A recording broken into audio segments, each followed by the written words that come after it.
Hey guys and gals, welcome back to another episode of the Constructive Liberty podcast. Today I'm joined by Thecia Ellis, who is from This Grandma's Life podcast. She's also got a YouTube channel, got a lot of really cool stuff going on, and she's also one of my fellow I guess you would say fire starters on the Fireside Freedom podcast. So I've gotten to know Thecia. Met her at a couple different events, and we chat quite a bit. We're back and forth a good bit through the various avenues of the content creation that we do and various social medias. But we're talking today about working hard to develop a lifestyle of freedom, trusting God to guide your every step, because we can't do everything ourselves. So with that, I say, Thecia, welcome to the podcast. Hi, how's it going? Doing fantastic. Tell us a little bit about who Thecia is. I know probably quite a few of my listeners know you. They've seen you in various places on social media. A lot of us are connected in different groups, but for those who don't know you, kind of give a little bit of your background, and then we'll jump into a lot of what you've got going on your homestead. All right. Well, right now I am a 60-year-old homesteader. And because I'm 60, that means I've lived a pretty long life. I was born in Northeast Oklahoma in Tulsa. When I was a kid, but when I was a baby, we moved to Venezuela. Then we moved back. I lived in Southwest Oklahoma, got married, moved to Alaska, moved to Central Texas, got married again and moved to California. And then moved back to Oklahoma when he left me for another woman. And I'm on my third and last husband here in Northeast Oklahoma. That was quite the adventures there. Jet setting all over the continent, or all over the world, really. Yeah. What was Venezuela like? Do you remember that? I was a baby. Mom and Dad got hired to do something down there. And he was supposed to be there for 6 months. So we packed mom and dad. I'm the oldest of the family, so they packed everybody up to move them down there. And Dad got the work done in 6 weeks, so we moved back. And I was just an infant. Yeah, so hard to remember things from that young of an age. So you're 60 years old, got your own homestead going on there. What got you started?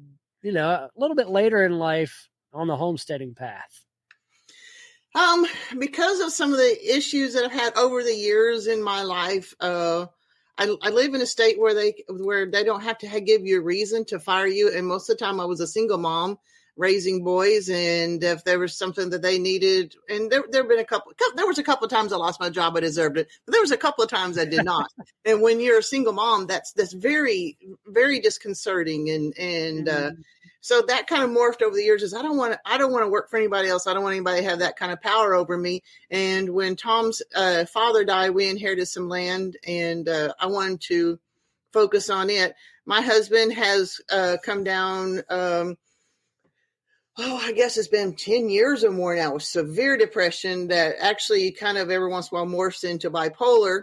And so because I'm getting too old to now work for somebody else, I'm in a race to try to make sure that I can feed my family and take care of us and hopefully bring some income in, so that somewhere down the road, he's not going to be able to work anymore, and I'm going to have to be able to bring in the income. So I wanted to be able to focus on my own land, do what I want, what I need to do with it on there without working for someone else, and hopefully be able to take care of the family as a whole before it's all over with. Mm-hmm. Yeah, absolutely. There's a lot that goes into, trying to develop a homestead, especially, when you're having to care for somebody and do all the work yourself. And it can feel like you're doing everything alone. And I mean, oftentimes it is that way.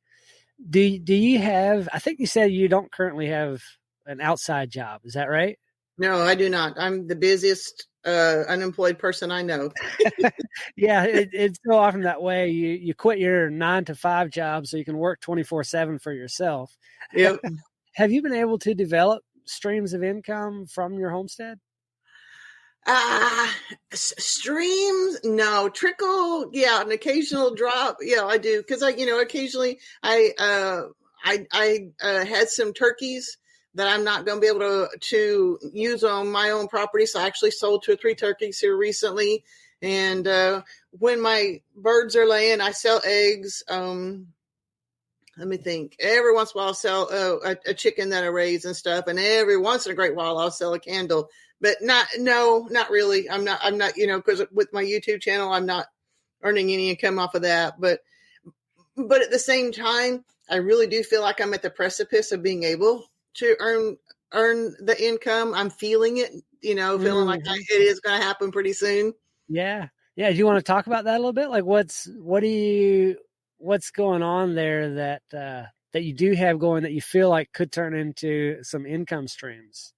Well, not necessarily so much the income streams themselves, but because I've been working on my Ellis Family Farm YouTube channel for, I don't know, I think they said 6 or 7 years now. I forgot to look back, and I just kept plugging along, putting out stuff. And obviously I haven't been making any money on that, but getting to speak at the Self-Reliance Festival, getting to do the Fireside Freedom podcast, getting to talk to people like you, I'm actually starting to gain some momentum, and I'm learning as I go too. I'm learning how to maybe market turkeys so that next year I kind of feel bad that I didn't have enough turkeys to sell to people this year because they're saying that there's a shortage, and I'm sure next year there will not be, but I am still going to try to implement a way to actually sell some turkeys and, just different things. So I'm learning as I go. I'm getting a little more exposure as I go because honestly, no joke, for all these years, I have felt very alone. Like, yep, it's just me on my hill doing my thing and keep on plodding away. So meeting people like you, meeting Nicole Sauce, I met Jack Spirkle several years ago, but golly, he has such a following. It's like, I was just a little drop in the bucket for him. And that's no big deal. That's fine, Yeah. But these last few months have been really cool, meeting people and connecting with them, like Brian Alexovich and his beautiful wife and stuff. It's just been, and Toolman Tim, everybody's been very encouraging. And even if I am a nobody, at least all of you guys have made me feel like, okay, I'm not alone, Well, I mean, the thing is, nobody's a nobody. I know, when we're just getting started out and we meet somebody who we think is like light years ahead of us in whatever space that we're trying to get in, it can be a little intimidating, but everybody started from somewhere. I mean,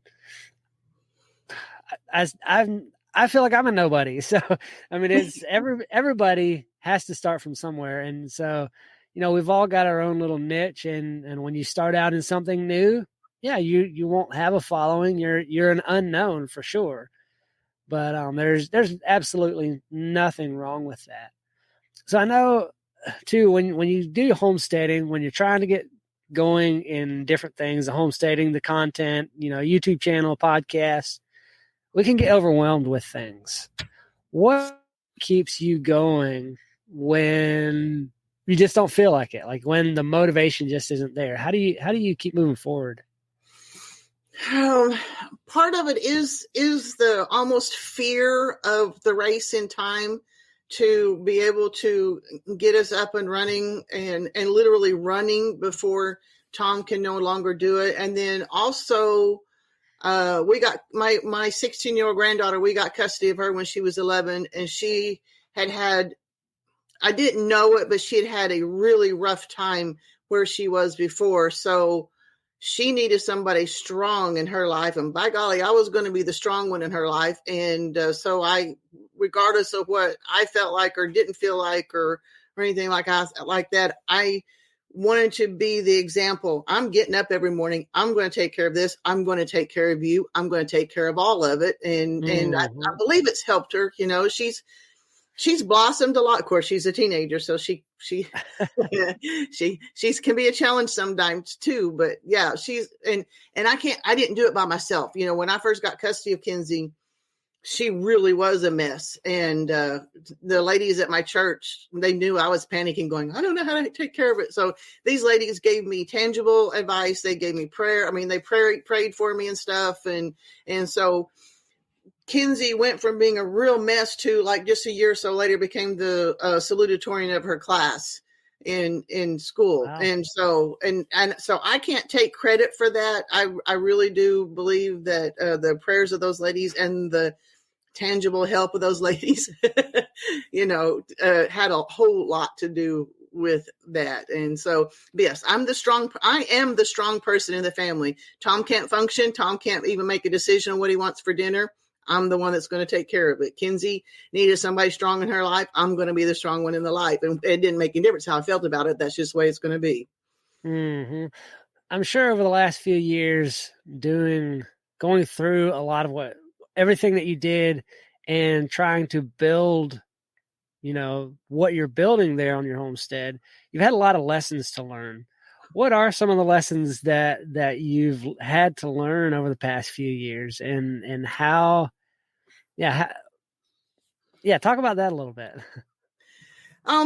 Well, at first I was thinking the tangible of I'm probably going to be known as a skirting lady, but there's a lot of intangible stuff too. Yeah. I'm going to touch on this briefly. Back in 98, I was attacked and raped and sodomized and had to fight for my life for an hour and a half and survived it. It was kind of a weird situation, though, because he was a very handsome, very charismatic man. And a lot of people turned against me and said I got what I deserved. And a lot of times if the people were honking, they were flipping me off because I had their buddy thrown in jail and stuff. So that kind of messes with you psychologically and stuff. But as I've come out here to this little town and these people who have loved me through everything, when somebody honks, I go, oh, they're not flipping me off. And I wave at them back. And the first time that I learned that, I thought, wow, people really do care about me. Not everybody is against me. So that's been kind of pivoting a thing that I've learned, that not everybody's against you. But then another thing is it didn't make any difference. It was me and God, everybody, they're still trying to teach me that no, you can't do all this by yourself. You've got to rely on other people. I'm thinking, there isn't always other people there, but if I've got God with me and God, we've got this. Mm-hmm. Yeah, if you rely on God, for sure, He can carry you through unimaginable things that you would never think you could make it through. Why do you think that was a lesson that you needed to learn, to just let go and let God? I mean, how has that changed, I guess, the way you've gone about life? Because I'm hard-headed and I still struggle with when people says, oh, it's all in God's hands. I'm thinking, well, what am I here for? Yeah. If it's in God's hands, I'm not part of the equation. So, there still is a struggle of how much of it is with God, how much of it is with me in my walk with God, and how much of it is I just need to suck it up and move on, So yeah, I struggle with some of that stuff occasionally. Yeah. That's a tough topic there. It's easy for some people to say, oh, well, it's in God's hands. But a lot of times I think that's a cop out, because, God gave us abilities. He gave you the ability to go to work, to make money, to do whatever you need to do. And when you say, oh, I'm just going to sit here and wait on God, I go back to the story of the guy who, it's not a real story, obviously, but it's a good illustration. Guy was getting flooded out and he had to climb up on the roof of his house to get away from the floodwaters. And the boat floats by and they're like, hey, you need help? He's like, no, God's going to rescue me. And this happened 3 or 4 times. He said, nope, God's got me. He's going to rescue me. And finally, the floodwaters wash him away, and he gets to heaven. It's like, God, why didn't you rescue me? He said, well, I sent 3 or 4 boats by. You should have got on it. Yeah. I think, sometimes that's a cop-out. But then on the other hand, we do have to have faith that as we move forward, God will open the doors that need to open. He moves through us, and He also makes things happen outside of us. So you can't sit there and do nothing, I don't believe. But you also have to have faith and rely on Him. So it is a tricky balance there, and it can be hard to understand, hard to explain for sure. I don't know. Is that how you feel about it? That's good.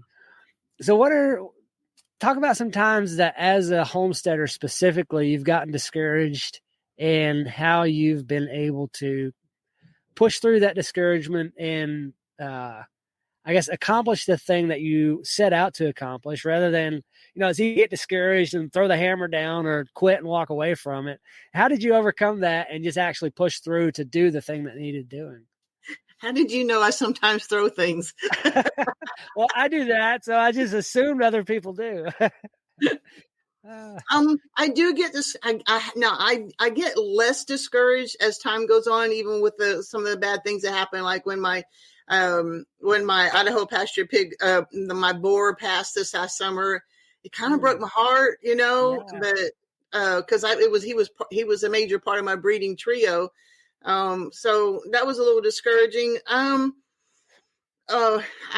put in, we always hear about how much that Jack Spirko could sell duck eggs. I'm going, I like ducks. And so I raised a bunch of ducks, and then nobody wanted any duck eggs. So that was a little bit discouraging and stuff. I have tried to garden so many times. I think one of the most times I was discouraged, and it's been a few years. I had planted a fall garden, and things were coming up, and it was doing pretty good. And you've heard me talk about the wind here in Northeast Oklahoma. Well, all of Oklahoma, the wind can get bad. And we had a night that was coming up. It was going to be a frost, and so I needed to cover my plants. So I'm out there putting everything down, but the wind was already so bad it was snapping the tarp and the sheets and everything. It was literally snapping my plants off at the base of the wow. And I'm going, God, you told me you wanted me to garden. I'm out there crying. Why are you making all my plants snap off? And I still struggle with the gardening and stuff too. And part of it is because I discovered I'm highly allergic to a lot of things that we grow out here. So wow. when I actually go out and weed, I come in pretty kind of boogered up. So I've kind of lost. Maybe if I could get in something a little more sterile, like a hoop house or something, and not fewer weeds are in it, but I don't know. Yeah, there you go. I'm not very good at gardening, but I do enjoy my animals, even when I have some deaths. It gets discouraging and stuff too. But I think my most, because I do stick with it and keep plodding and stuff, sometimes I step back and go, oh, is this as far as I've gotten? Really? How old am I going to be before I actually see some progress? So I think that's my biggest discouragement that I struggle with.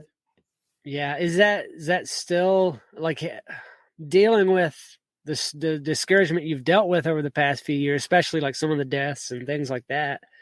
Have you gotten to a place where you don't really struggle with the discouragement, or is it still a daily thing for you? Daily thing. I don't think I get. I should say an ongoing thing. Yeah. I don't think I get so discouraged anymore, because I think for the first time in my life, I really am on the right path. I had spent my entire life trying to fit in, and I just didn't.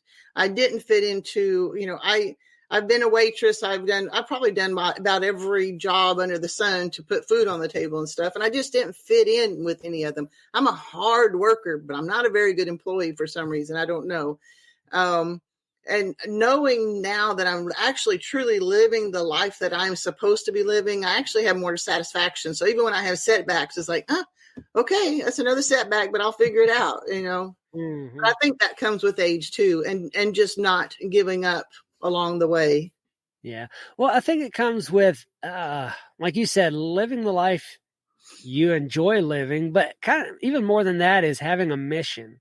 When you're doing something for a purpose outside of yourself, it seems like no matter what comes your way, it's like, well, it's just another bump in the road or something that I've got to figure out. It's not something that's going to completely knock me off my horse where I can't ever ride again. I just got to get back up, get in the saddle, figure out how to navigate that setback or navigate whatever it is that, whatever it is that popped up for you.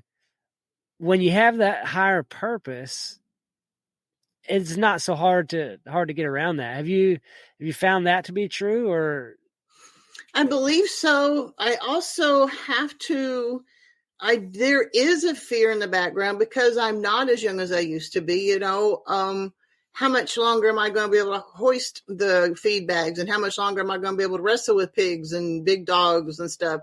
But then I have to remind myself, God has not told me how many days I've got on this earth, and it may not be an issue of how much longer am I going to be able to do the work. It's going to be, I'm going to do the work until God tells me I can't do it anymore.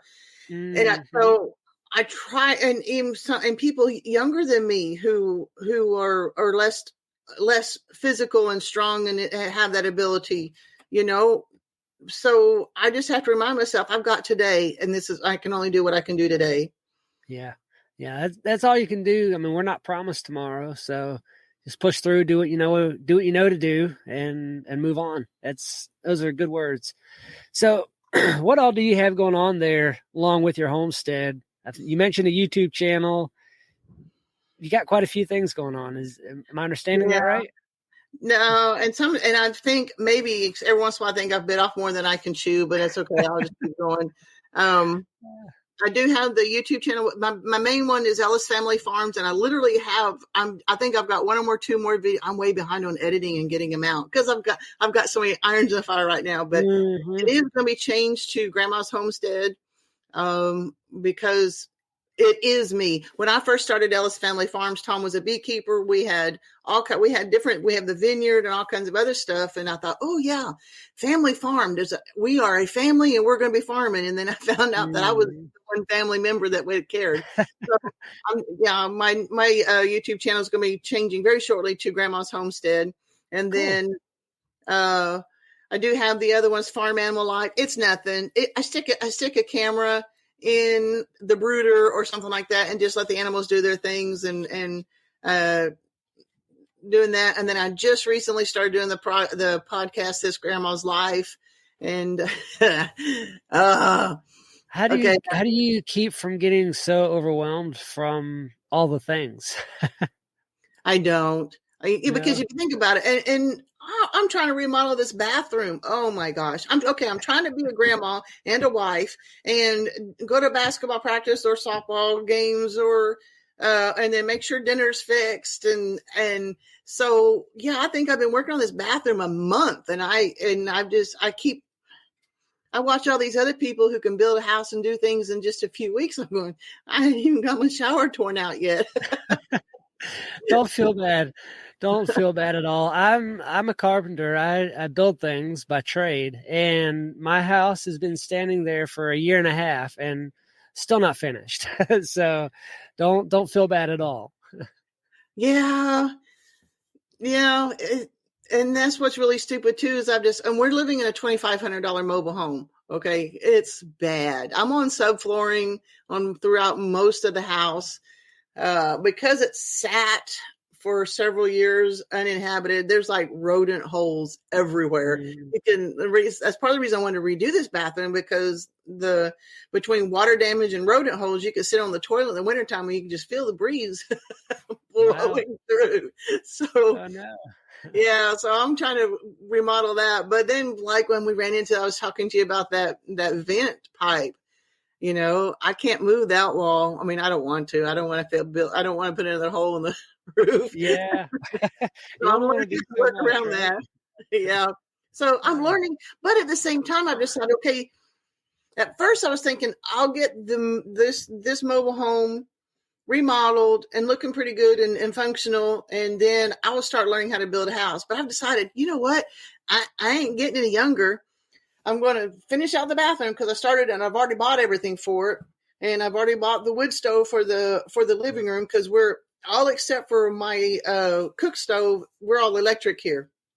So I found a used wood stove, and I've got to get that put in. And then I think I'm just going to figure out how to start building a house. And it may be the ricketiest. I don't think it will be. I think I'll have learned enough and stuff by then. You know what? Honestly, this sounds really stupid, and I'm going to do what I can, and I'm going out on a limb. God will help me get the rest of it done, because I know I can't do this by myself. I know, thinking about climbing on a roof and building a roof, I'll cross that bridge when I get there. But I do have faith that if I do get that far, things will happen. It'll get done. Yeah. It's challenging even when you're young and do that as an everyday thing, it's not an easy thing, but I mean, I know you persevere through things. And I know you can figure it out, and God will make a way for you. So I believe that. I really do.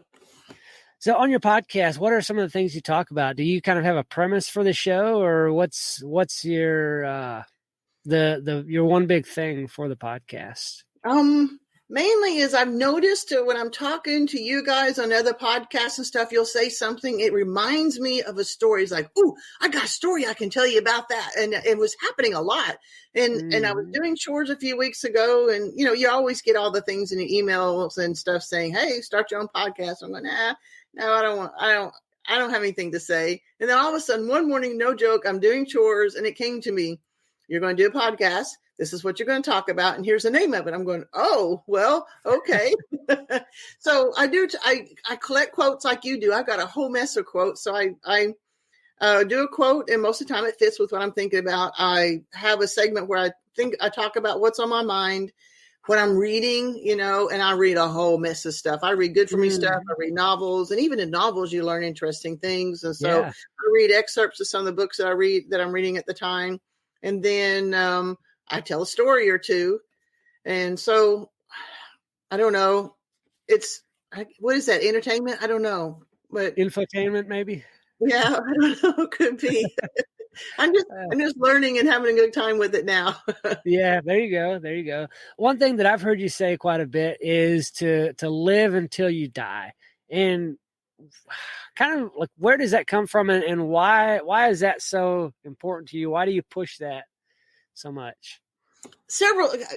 Two major things. When Tom and I were dating, we met right about a year after my attack. So I was uptight, trying to get through life, just working 80 and 90 hours a week, just trying to put food on the table, trying to make sure everything's together. When Tom and I started dating, we went boating, we went camping, we went fishing. He had a lake lot. We would go on vacations every year, and I was learning to relax. And then when he got sick, all of that went away. And he has literally quit living. He goes to work. It's kind of a weird thing. He will not, he gives away more vacation time every year, because if you don't use it, you lose it. And I'm going, dude, stay home with me. I could use your help, but it's in his grain. He's going to work, and he goes to work, and then he sits in his recliner, and that's all he does. And now you'll see him help me in my videos every once in a while. I've learned that if I start a project in his presence, he'll come and help me. But but it is sad, because he's the one who taught me how to live, and then he just quit living. Wow. And then when COVID happened, so many people just gave up. My 40-year class reunion was coming up, and I was kind of struck by one of them. Goes, well. And it was after most of the COVID was over, and one person had posted, well, I'd love to, but I just can't take the chance to get out in the public, So I had watched so many people give up their lives, and then I know we're talking Jack Spirko again, but he always talks about that dash, about what you do with your dash. And that got me to thinking that my dash, this is it. This is all I've got. And I don't want to meet God saying, well, the Sooners did pretty good in 2022.